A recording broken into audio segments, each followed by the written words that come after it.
أعوذ بالله من الشيطان الرجيم بسم الله الرحمن الرحيم Assalamu ala rasulillah wa ala alihi wa sahbihi wa man walah. Amma ba'du. Ma'asyiral muslimin, jamaah salat maghrib yang semoga kita senantiasa selalu dalam lindungan dan pertolongan Allah Subhanahu wa taala. Pada malam yang berbahagia ini, alhamdulillah kita diberikan kesehatan dan kesempatan oleh Allah Subhanahu wa taala yang dengannya kita bisa menunaikan kewajiban kita sebagai hamba Allah Subhanahu wa taala, yaitu salat maghrib secara berjamaah dan dilanjutkan dengan duduk di majelis ilmu dalam rangka mengkaji beberapa hadis-hadis Rasulullah sallallahu alaihi wasallam. Tak lupa pula kita mengucapkan salawat dan salam untuk nabi kita yang kita cintai, Nabi Muhammad sallallahu alaihi wasallam. Semoga dengannya kita senantiasa dan dengannya juga kita mendapatkan syafaat Nabi kita sallallahu alaihi wasallam pada hari kiamat kelak. Amin ya rabbal alamin. Para hadirin yang dimuliakan oleh Allah Subhanahu wa taala, melanjutkan kajian kita pada kitab Adabul Mufrad ini, yaitu kitab khusus mengkaji tentang adab. Dimulai dari adab berbakti kepada kedua orang tua. Hadis pertama sudah berlalu penjelasannya. Begitu juga dengan hadis yang kedua. InsyaAllah kita akan masuk kepada hadis yang ketiga. Hadis yang ketiga, muallif rahimahullah atau Al-Imam Bukhari, penulis buku ini, menjadikan hadis yang ketiga ini merupakan bab birrul yakni berbakti kepada ibu. Berbakti kepada ibu. Hadis tentang birrul ini diriwayatkan oleh Abul Asim. Abul Asim menceritakan bahwa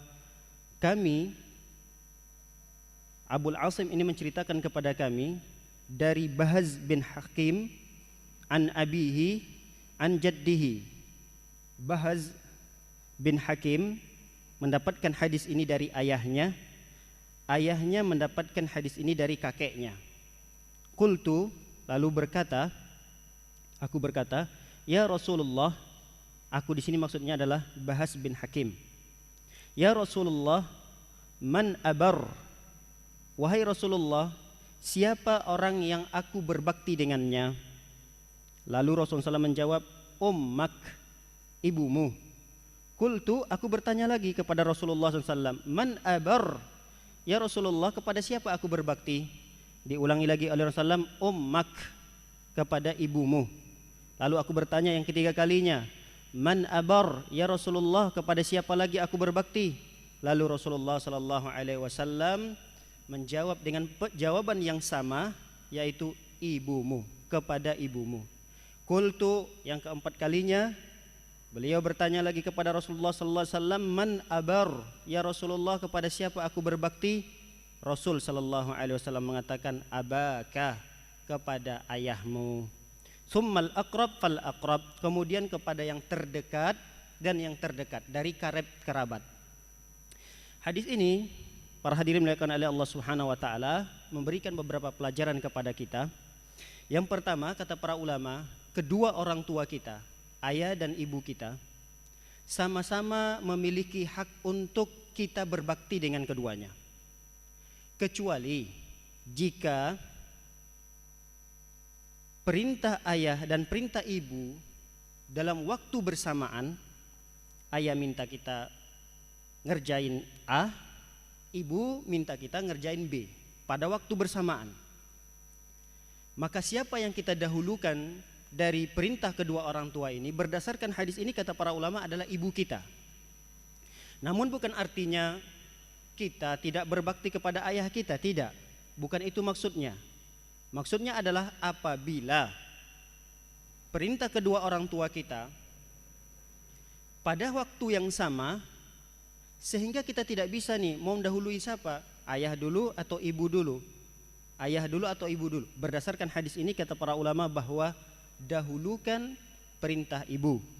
Apa yang diminta oleh ibu kita tunaikan terlebih dahulu, baru kemudian ayah. Baik, ini pelajaran yang pertama dari hadis ini. Yang kedua kata para ulama, berdasarkan hadis ini Rasul sallallahu alaihi wasallam mengulang 3 kali penyebutan kata ibu untuk kita berbakti dengannya, menunjukkan kata para ulama jasa ibu itu lebih besar daripada ayah. Jasa ibu lebih besar daripada ayah. Dari sisi mana? Disebutkan oleh Allah Subhanahu wa taala dalam Al-Qur'an surah Al-Ahqaf, kata Allah Subhanahu wa taala, "Wa wassaynal insana biwalidayhi ihsana." Kami wasiatkan kata Allah Subhanahu wa taala kepada kalian, kepada manusia, untuk berbakti kepada kedua orang tua. Kenapa? Lalu Allah SWT sebutkan, hamalathu ummuhu kurha wa wada'athu kurha wa fisaluhu wa hamluhu wa fisaluhu 30 syahra.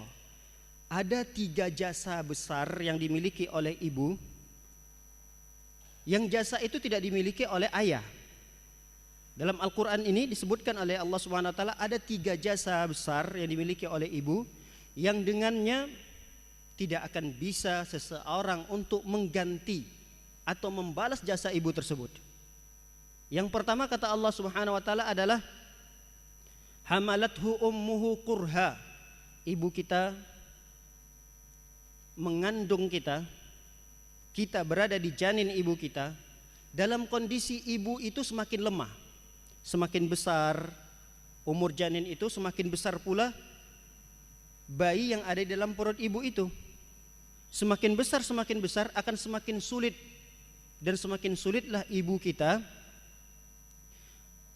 membawa kita kemana-mana.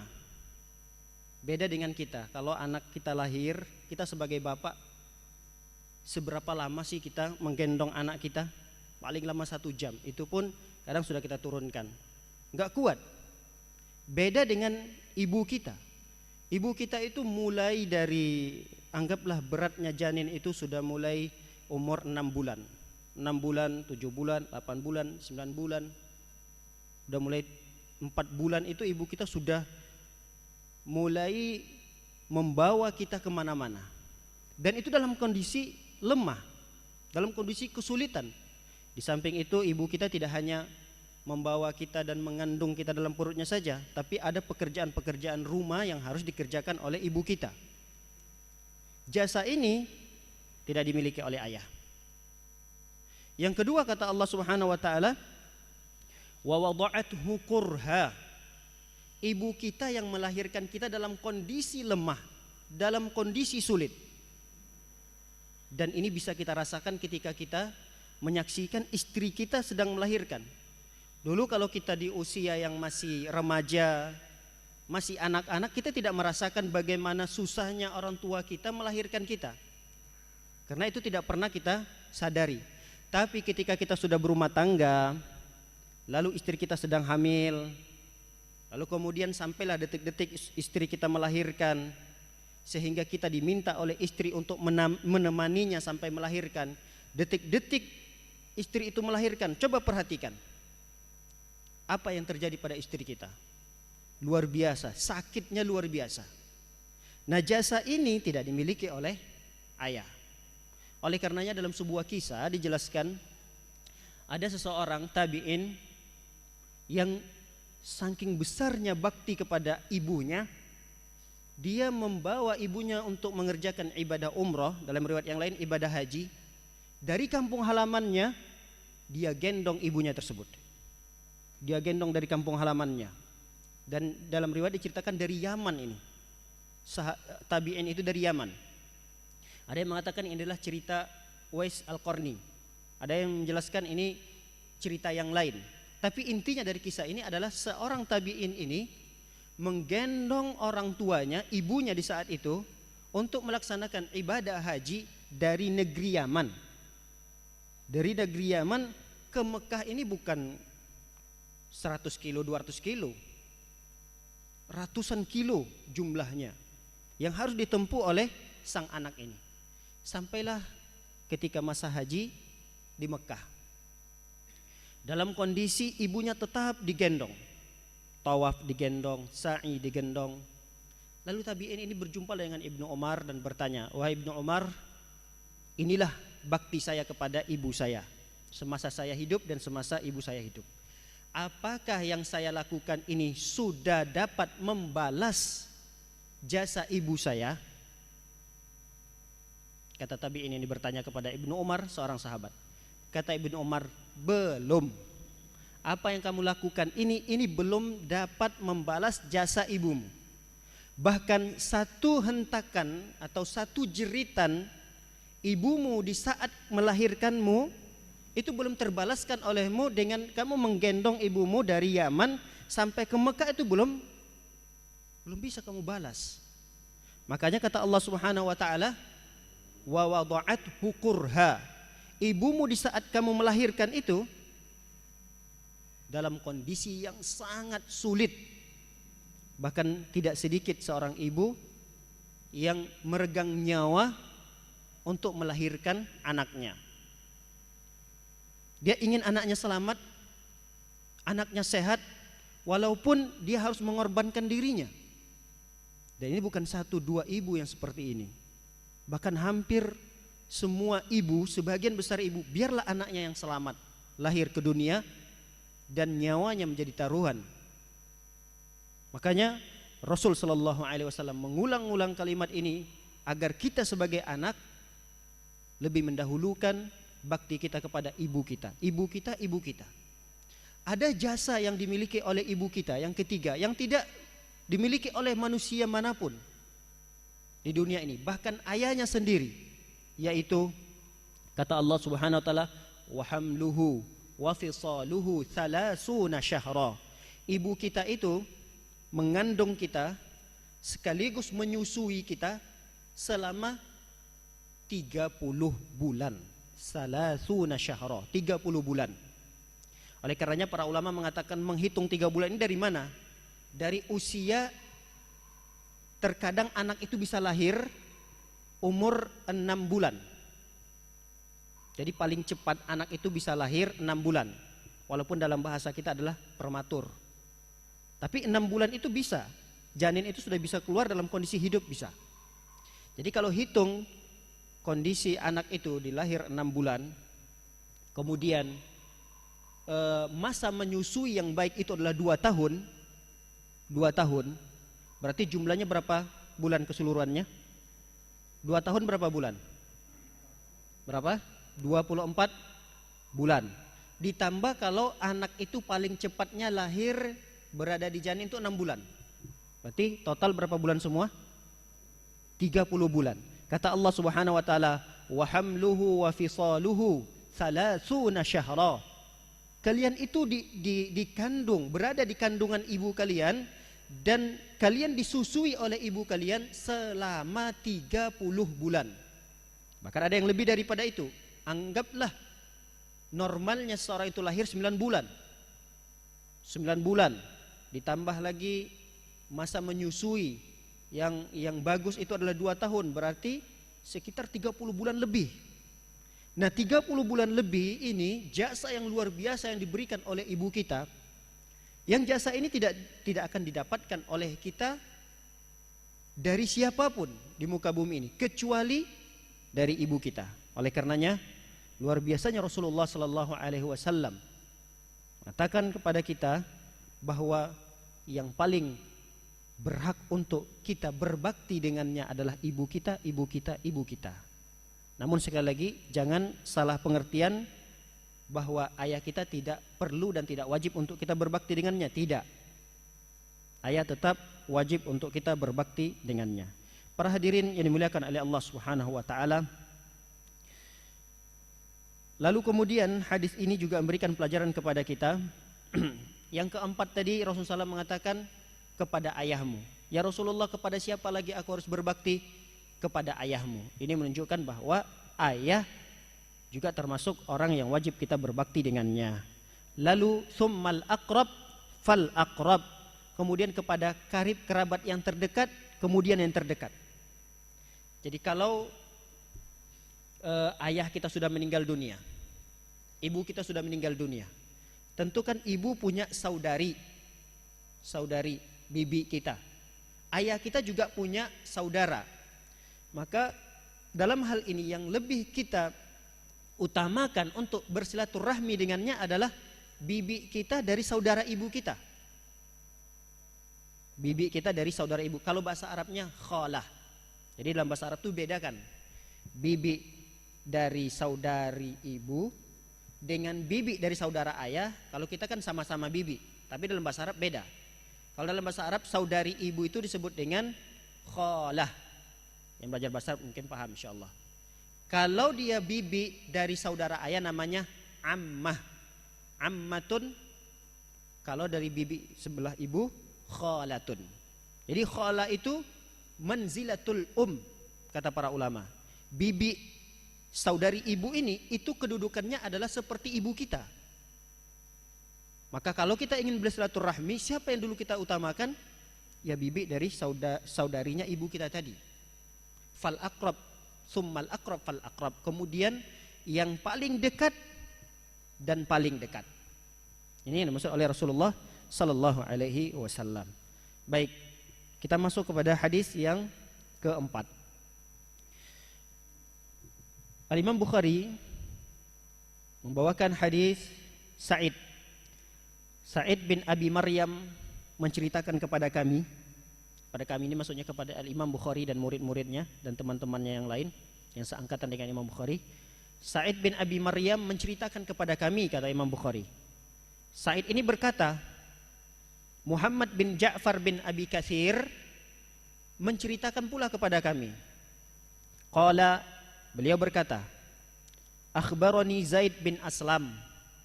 Zaid bin Aslam mengabarkan kepada Muhammad bin Ja'far tadi. An Atha bin Yasar. Kami mendapatkan hadis ini dari Atha bin Yasar. An Abi Abbas, an Ibni Abbasin radhiyallahu anhuma. Hadis ini sampai kepada sahabat Ibnu Abbas namanya. Ini disebut dengan sanad kalau belajar hadis, mustalah hadis ini disebut dengan sanad. Nah, hadis ini sampai kepada seorang sahabat mulia Ibnu Abbas radhiyallahu taala anhuma, yaitu sepupunya Rasulullah sallallahu alaihi wasallam, namanya Abdullah bin Abbas. Al-Abbas ini pamannya Rasulullah, ada anaknya namanya Abdullah. Abdullah bin Abbas lebih dikenal dengan Ibnu Abbas. Ibnu Abbas, kita bisa lihat ini adalah hadis Ibnu Abbas, annahu atahu rajulun. Ada seorang laki-laki datang kepada Ibnu Abbas. Laki-laki ini berarti tabi'in, karena dia tidak jumpa dengan Rasulullah, dia jumpa dengan para sahabat. Laki-laki ini seorang tabi'in datang kepada Ibnu Abbas. Ngapain dia? Bertanya. Pertanyaan laki-laki tersebut, inni khatabtu imra'atan fa'abat an tankihani wa khatabaha ghairi. Aku cinta kepada seorang perempuan, ada suatu ketertarikan terhadap perempuan, kata laki-laki itu. Lalu aku mencoba untuk melamarnya, namun perempuan itu menolak lamaranku. Ada laki-laki yang lain datang kepada perempuan yang sama tadi, tapi si perempuan ini menerima lamarannya. Dengan begitu, faghirtu alaiha, aku pun cemburu, kata laki-laki itu. Ini cerita dia kepada Ibnu Abbas. Ketika aku datang maju untuk melamar si perempuan ini nolak aku. Tapi ada laki-laki yang lain datang melamar perempuan yang sama tapi diterima. Mendengar kabar tersebut, aku pun cemburu, kata laki-laki ini. Apa yang dilakukan oleh laki-laki ini? Faqataltuha fahal li minat taubah. Aku bunuh laki-laki ini. Laki-laki yang maju yang diterima tadi, aku bunuh dia, wahai Ibnu Abbas. Apakah dengan dosa aku membunuh laki-laki itu ada taubat buatku?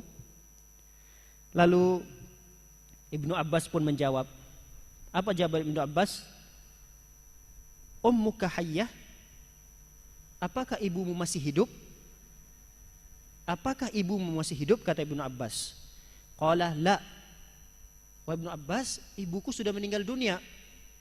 Qala tub ilallah. Kalau begitu bertobatlah kamu kepada Allah Subhanahu wa taala. Wa taqarrab ilaihi mastata'ta. Lakukanlah ibadah-ibadah yang bisa mendekatkan dirimu kepada Allah Subhanahu wa taala semampumu.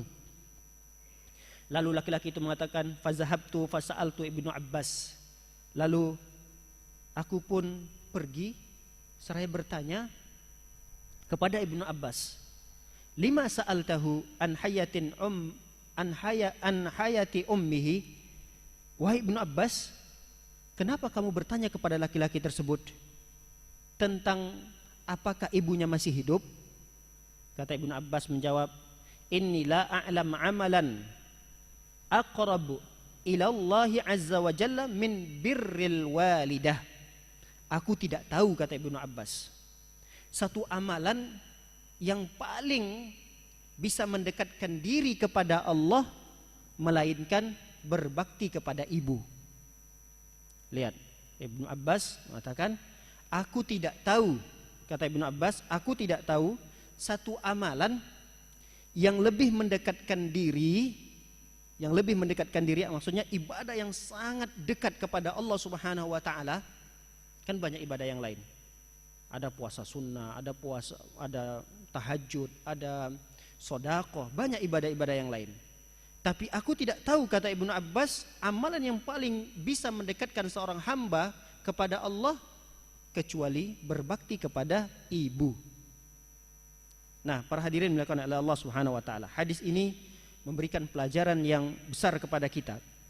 Pelajaran yang bisa kita petik dari hadis ini yang pertama adalah ketika kita punya masalah, bertanya kepada ahli ilmu. Lihat laki-laki tadi, apa masalahnya? Apa problem yang dia alami? Membunuh. Lalu ketika dia membunuh, dia ingin taubat. Ada orang kan terkadang dia putus asa dengan dosa yang dia lakukan. Dia menganggap bahwa dosanya itu tidak diampuni oleh Allah, sehingga dia bergelimang dosa, satu dosa ke dosa yang lain. Habis selesai melakukan dosa yang lain, dia pindah lagi kepada dosa yang lain lagi. Tapi lihat, laki-laki ini dia datang kepada orang yang tepat. Dia bertanya kepada ahli ilmu.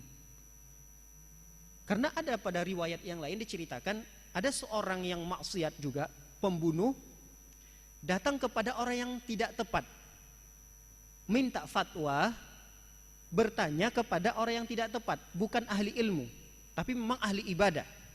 Ibadahnya rajin sekali. Tidak ada yang bisa menandingi ibadah yang dilakukan oleh laki-laki tersebut. Dalam riwayat Bani Israel, ini cerita oleh Rasulullah SAW tentang salah seorang Bani Israel yang membunuh 99 orang. Dia datang kepada seorang laki-laki bertanya, wahai laki-laki, aku telah membunuh 99 orang. Apakah aku masih mendapatkan kesempatan taubat di sisi Allah? Kata laki-laki tersebut, kamu telah membunuh 99 orang, bagaimana Allah berikan taubat kepadamu? Dengan begitu dia keluarkan pedangnya, dia hunuskan, dia bunuh laki-laki yang ahli ibadah ini, genaplah menjadi 100 orang dia bunuh. Lihat efek dari salahnya seseorang ketika mendapatkan masalah, lalu dia ingin jalan keluar dari masalahnya ini, dia keliru, datang kepada siapa? Lalu dia bertemu lagi kepada seseorang yang ahli ilmu. Lalu ahli ilmu mengatakan, siapa yang menghalangi antara taubatmu dengan Allah? Tidak ada. Lalu si laki-laki ahli ilmu tadi mengatakan, menganjurkan kepadanya untuk berhijrah, tinggalkan tempat di mana biasa kamu maksiat, kamu hijrah, pergi ke tempat yang lain. Nah, artinya pelajaran yang bisa kita ambil dari hadis ini, maka setiap masalah yang kita dapatkan, jangan bermudah-mudahan untuk menceritakannya kepada teman-teman yang kita anggap dia itu bisa memberikan solusi, tapi malah keliru. Bertanyalah kepada ahli ilmu sebagaimana pelajaran yang dapat kita ambil dari hadis ini. Pelajaran yang kedua yang bisa kita ambil dari hadis ini adalah hati-hati ketika kita memiliki sifat cemburu. Jangankan kita yang jauh sekali dari masa-masa keemasan Islam. Ini kan masa-masa keemasan Islam, masa sahabat. Masa sahabat, Ibnu Abbas masih hidup. Yang melakukan perbuatan itulah tabi'in. Lalu karena kecemburuan yang luar biasa, dia gelap mata. Dia membunuh. Apalagi wali'iyadzubillah pada zaman kita saat ini. Mungkin di zaman kita ini kalau kasus pembunuhan ngeri gitu. Karena akan berurusan dengan hukum. Tapi dia jatuh kepada hal yang lebih besar dosanya. Biasanya apa yang dilakukan? Kalau cinta ditolak itu biasanya apa yang dilakukan oleh seorang itu? Yang pengalaman? Dukun yang bertindak. Ini bukan artinya beliau pengalaman, tidak. Tapi memang begitulah yang terjadi. Kenapa? Kenapa harus ke dukun? Karena tidak akan berurusan dengan pihak hukum. Kalau seseorang akan melaporkan anak saya disantet, dia melapor ke pengadilan, nggak bisa, nggak akan bisa diselidiki dari sisi mana orang ini salah gitu. Karena ini masalah yang tidak bisa dibuktikan gitu. Tapi dosanya lebih besar daripada membunuh. Rasul sallallahu alaihi wasallam mengatakan, man ata arrafan fasa'alahu fasaddaqahu bima yakul faqad kafara bima anzalallah. Kata Rasulullah SAW, siapa orang yang datang ke dukun, datang ke tukang ramal, dia bertanya, ini cuma bertanya, dan membenarkan jawaban si dukun itu, maka dia sungguh telah kufur terhadap apa yang telah diturunkan oleh Allah Subhanahu wa taala. Ada dalam hadis yang lain, man ata arrafan, siapa yang datang ke dukun, dia bertanya kepada dukun tersebut tanpa membenarkan. Dia tidak membenarkan jawaban dukun itu, penting dia bertanya aja. Apa kata Rasulullah SAW? Tidak diterima sholatnya selama 40 hari. Dosa yang luar biasa. Nah, para hadirin dimuliakan oleh Allah Subhanahu wa taala, apalagi ketika seorang cemburu yang luar biasa, lalu dia tidak suka kepada seseorang, dia santet orang tersebut. Ini kan tindakan kekufuran yang orang tersebut pelakunya terancam keluar dari agama Islam. Wal'iyadzubillah. Bukan artinya kita memvonis orang itu langsung keluar dari agama Islam, tidak. Tapi terancam karena telah kufur terhadap apa yang telah diturunkan oleh Allah Subhanahu wa taala berupa Al-Qur'an, yang Allah sebutkan bahwa sihir dalam Al-Qur'an itu tidak dibenarkan. Nah, para hadirin dimuliakan oleh Allah Subhanahu wa taala, pelajaran yang ketiga yang bisa kita ambil dari hadis ini adalah tidak boleh kita berputus asa dari kasih sayang, dari ampunan Allah Subhanahu wa taala. Sebanyak apapun dosa yang kita lakukan, selama umur masih ada, selama waktu taubat kita itu belum tertutup, karena kan ada dua waktu. Ada dua waktu yang taubat kita tidak akan diterima oleh Allah Subhanahu wa taala. Yang pertama, kata Rasulullah SAW, manakala nyawa sudah sampai tenggorokan. Malam yughargir, kata Rasulullah. Taubat itu tetap akan diterima oleh Allah Subhanahu wa taala manakala nyawa kita belum sampai ke tenggorokan kita. Biasa kalau kita melihat ada orang sakit yang sudah napasnya keluar satu persatu, nyawanya sudah sampai di sini, cuma ada, artinya semua tubuhnya udah mati gitu, udah sampai nyawanya di sini. Dia mau bertobat di masa-masa itu, tidak terima taubatnya. Yang kedua, taubat seseorang itu tidak diterima oleh Allah Subhanahu wa taala ketika matahari terbit di arah tenggelamnya. Di mana tenggelamnya matahari? Barat. Coba lihat besok, matahari masih terbit di arah timur atau sudah terbit di arah barat.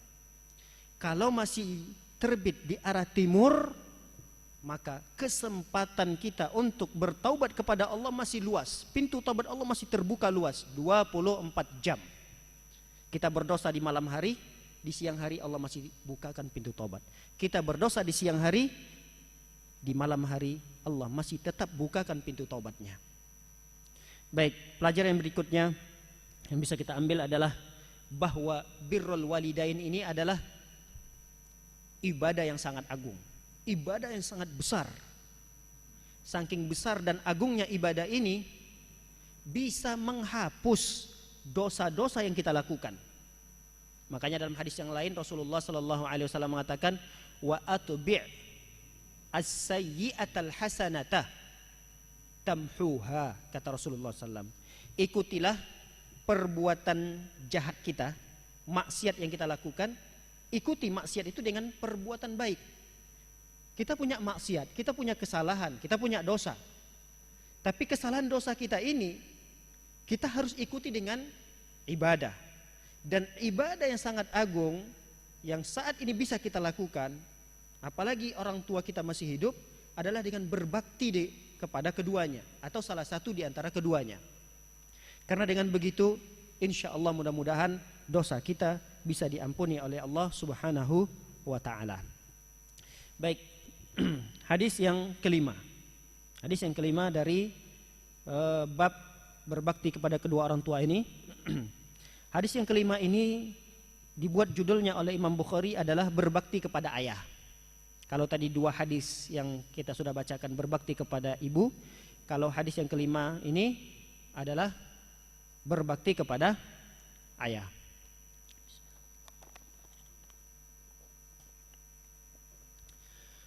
Haddatsana Sulaiman bin Harb. Sulaiman bin Harb menceritakan kepada kami, kata Imam Bukhari. Qala, beliau berkata, haddatsana Wahib bin Khalid. Wahib bin Khalid bercerita kepada Sulaiman, pada kami. An Ibnu Syubrumah.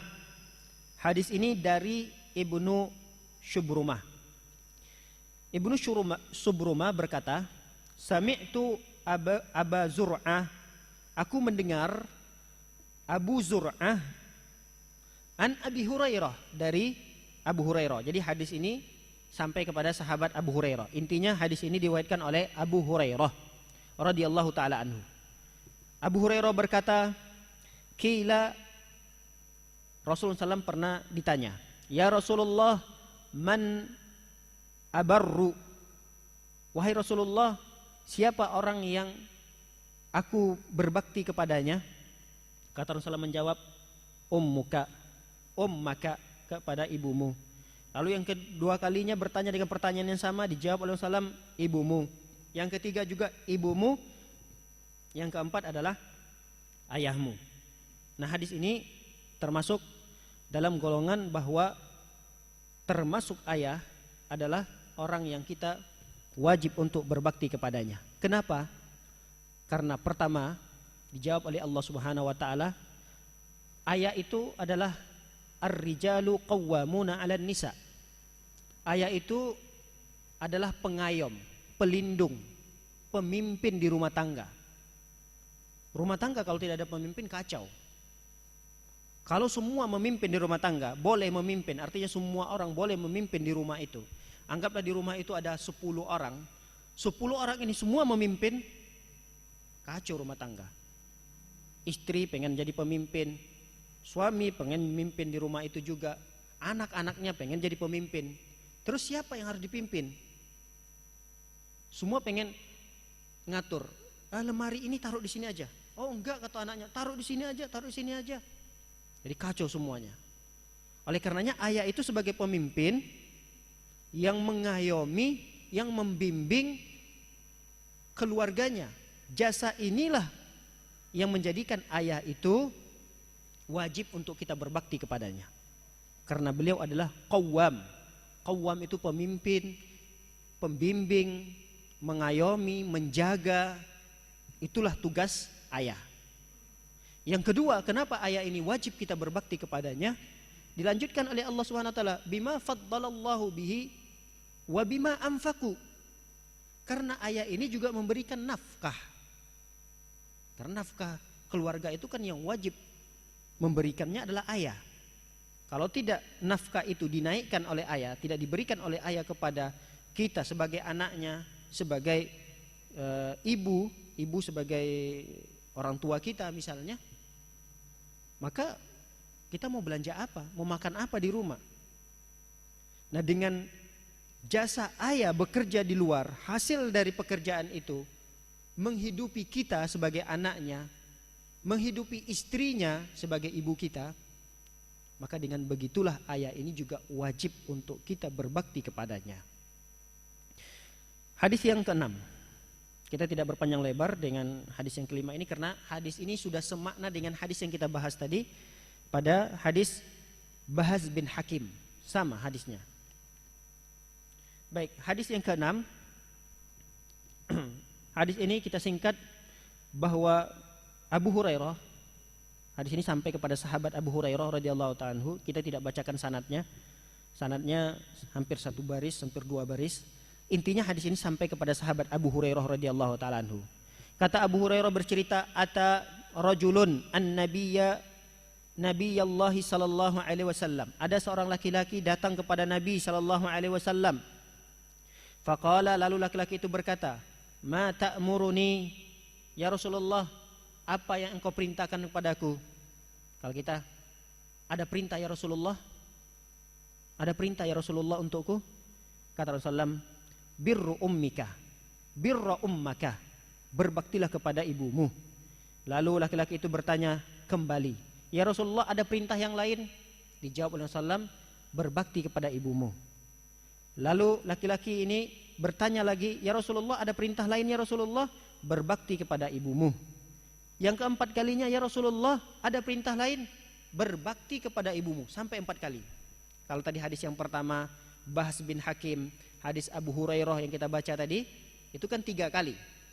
Tapi hadis Abu Hurairah yang ke-6 ini, beliau menyebutkan bahwa perintah untuk berbakti kepada ibu itu 4 kali. Yang kelima kalinya, lalu bertanya sahabat ini yang kelima kalinya, ya Rasulullah, ada perintah lagi ya Rasulullah? Kata Rasulullah mengatakan, berbaktilah kepada ayahmu. Lihat, yang menjadi syahid atau tolak ukur yang ingin kita garis bawahi dari hadis ini adalah ayah. Berbakti kepada ayah. Baik, hadis yang ketujuh. Hadis yang ketujuh dari kitab ini, bab tentang berbuat baik atau birrul walidain, berbakti kepada kedua orang tua walaupun kedua orang tua kita itu menzolimi, orang yang zolim, baik itu zolim kepada kita sebagai anak atau zolim kepada orang lain. Zolim ini bisa juga diterjemahkan pelaku maksiat.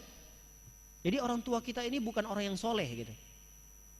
Bahkan kita sebagai anaknya diterlantarkan, kita sebagai anaknya dibuang. Ada kan ibu yang tidak bertanggung jawab seperti itu? Dia melahirkan seorang anak, lalu anaknya itu dia buang, didapati oleh orang lain. Atau anaknya itu dia berikan kepada orang lain karena dia tidak mampu untuk menghidupinya. Dia mengira bahwa anaknya yang lahir itu akan mengambil jatah rizkinya, sehingga dia berikan kepada orang lain. Walaupun kondisi kedua orang tua kita sedemikian jahatnya kepada anak, maka kita sebagai anak tetap wajib untuk berbakti kepada kedua orang tua yang seperti itu. Lihat hadis Rasulullah sallallahu alaihi wasallam yang ceritakan tentang perkara ini.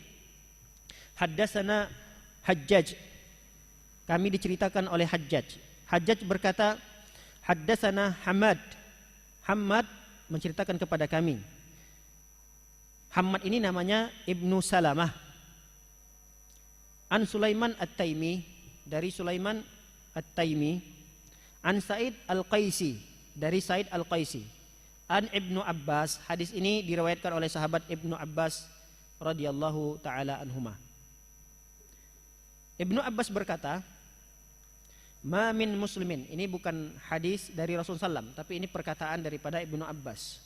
Ma min muslimin lahu walidani muslimani yusbihu ilaihima muhtasiban. Tidaklah seorang muslim yang dia memiliki kedua orang tua yang muslim pula. Sudah azan, Pak? Sudah. Kita azan dulu. Biasanya satu hadis ini lagi ya, kita terjemahkan saja. Tidaklah seorang muslim di sini adalah anak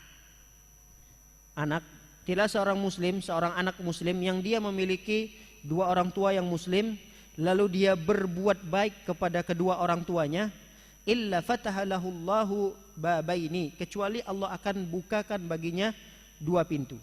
Salah satu pintu itu adalah yakni al-jannah, surga. Allah akan bukakan baginya pintu, yaitu pintu surga. Wa in kana wahid, walaupun orang tuanya itu cuma tinggal satu, ayah atau ibunya. Wa in aghdaba ahaduhuma falam yurdillah, apabila salah satu di antara orang tua kita tadi marah kepada kita, itu bukti bahwa Allah tidak ridho kepada kita. Hatta yarda anhu, sampai orang tua kita ridho kepada kita, baru Allah akan ridho. Lalu ditanya kepada Ibnu Abbas, wa in zalamahu, wahai Ibnu Abbas, apakah orang tua kita yang zalim sekalipun, dia tidak soleh, dia zalim? Kata Ibnu Abbas, iya, sekalipun orang tua kita itu zalim kepada kita, sekalipun orang tua kita itu jahat kepada kita, maka kita wajib untuk berbakti, berbuat baik kepada orang tua tersebut. Ini pelajaran yang sangat besar bagi kita, bahwa kita memiliki orang tua yang mungkin kita melihat dia jatuh kepada maksiat. Mohon maaf, misalnya ada orang tua yang melakukan dosa, ya seperti mendengarkan musik, ada yang masih merokok, atau apalah dosa-dosa yang biasa umum dikerjakan oleh masyarakat. Tapi dengan begitu jangan kita menghilangkan status kita sebagai anak sehingga kita tidak berbakti dengannya. Karena ini adalah asar yang menjelaskan bahwa kita tetap wajib berbakti walaupun orang tua kita seorang yang maksiat atau orang yang tidak soleh. Wallahu a'lam bishawab. Barakallahu fikum. Silakan kita azan dulu.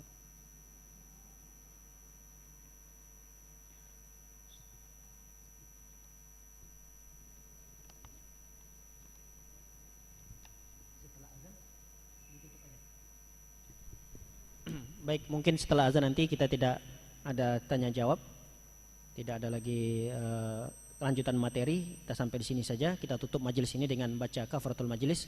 Subhanakallahumma bihamdika asyhadu an la ilaha illa anta astaghfiruka wa atubu ilaik. Assalamualaikum warahmatullahi wabarakatuh.